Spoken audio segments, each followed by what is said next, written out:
Welcome back to the Scratch video game design series, making a platform jumper. In the last video, we got some basic things taken care of. We got our character selected, we have our backdrop selected. So now we're going to move on to coding him in order that the character can move. So one thing I want to point out real quick is what I'm hovering my cursor over right here. This is all of the stuff that has to do with the particular sprites. And right now we only have one sprite. And then all of this right over here in the smaller menu, this is all to do with stages. And they are different, so you're going to want to pay attention to that as you continue to experiment on Scratch. Now, one thing I noticed while looking at him is my sprite name is Dog2, and that is because he was the second sprite. I created him and then deleted the Scratch cat. So I want to get rid of that. I don't need that number there, so I'm just going to go right on there and delete that. Simple as that, and you see it update right there. My character is now named Dog. All right, you can also check out the sounds and costumes. I talked about costumes briefly.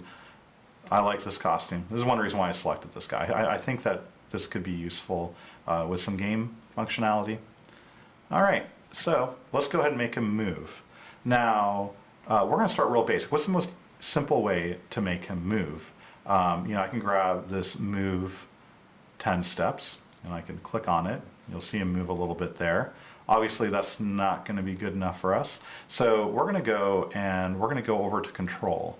Now, hopefully at this point you have taken some time to flip through all of these different things. If not, now is always a good time to try that.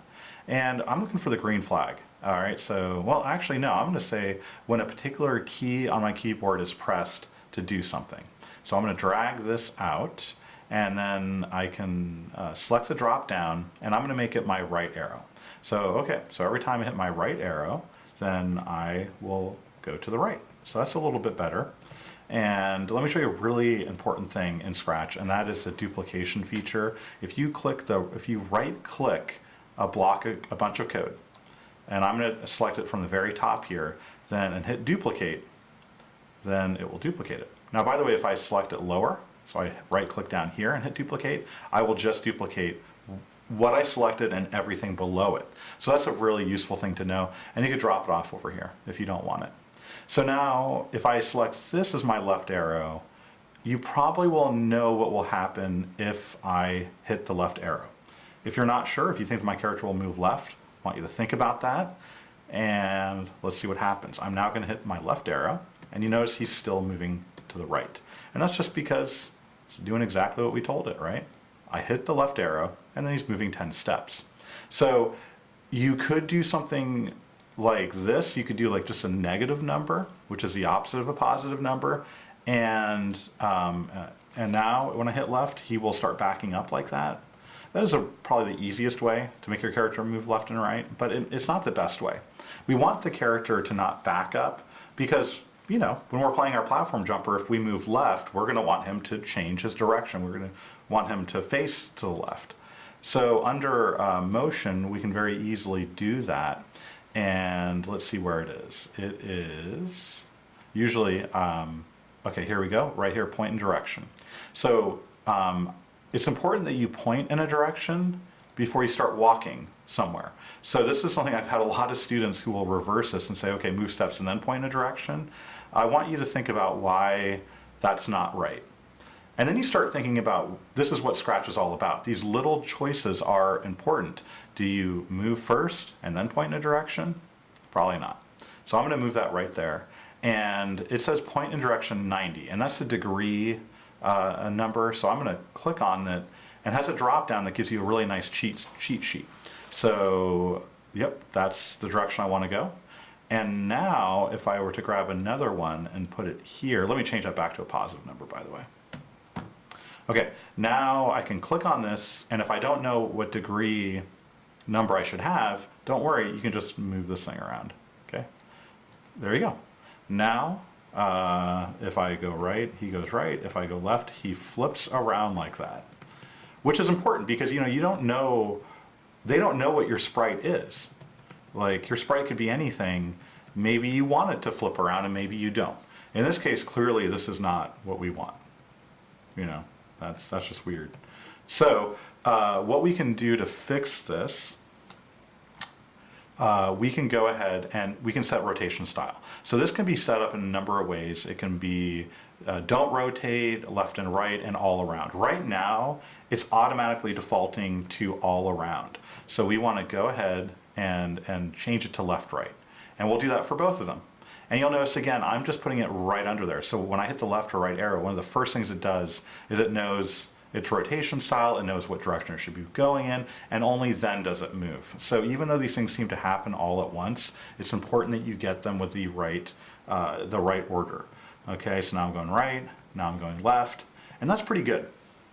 So this is where I start teaching my students how to do some basic navigation. Just right and left, I just teach them just like this. And you can sit there and you can tap the key, or I can hold it down and he moves like this if I'm holding down the key. So really, you can play around with the motion and what have you, but really this is a pretty clunky way of controlling your character, and you probably, few of you have played games where your character moves like this, okay? For one, we have no animations on him yet. That's for the next video.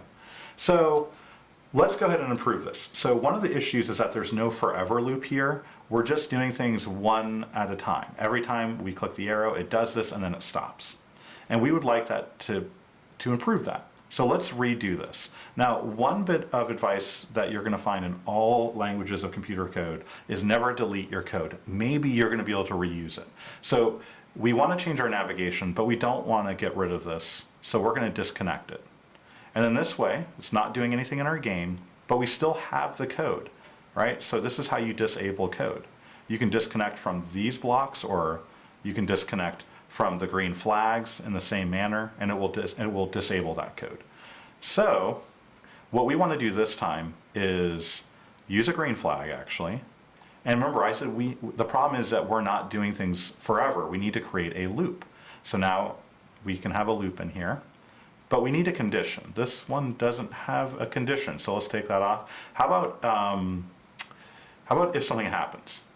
Okay, so if something happens, wait, I need that forever loop. Put that back. There we go. This is what we want, right? So forever, if something happens, then do all this. So these won't fit in there. But if I go to sensing, I have this clever little block that says if a certain key is pressed. And so I can drop that in there, and I can select the key I want. I want my right arrow.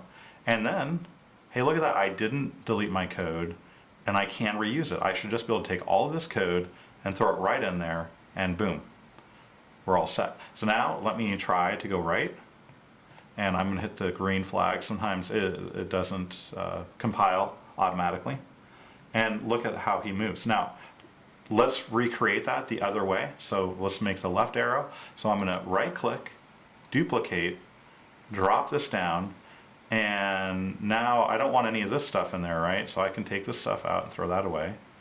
And this is all for my left arrow. So I drop that in there and now select this to my left arrow. Okay, so now let me just clean this up. Now what we have is we have two sets of code that's running, okay, at all times. Left arrow and right arrow, and you can see that this stuff, you know, the only thing that's really different is this right here, the point and direction. Okay, so let's test it out. It's now a lot smoother and, you know, much better. So in the next videos, what we need to start looking at, for one, I wouldn't go any further until I animate the dog. The dog's moving very well, but it doesn't look right. So we're going to start looking at how we can animate that next, and then really soon after that, we're going to start to get the dog to where it can jump. After all, this is called Dog Jumper, my game anyway, so we better get him to where he can jump. All right, well, I think I've gone over my time for this video, and let's move on to the next.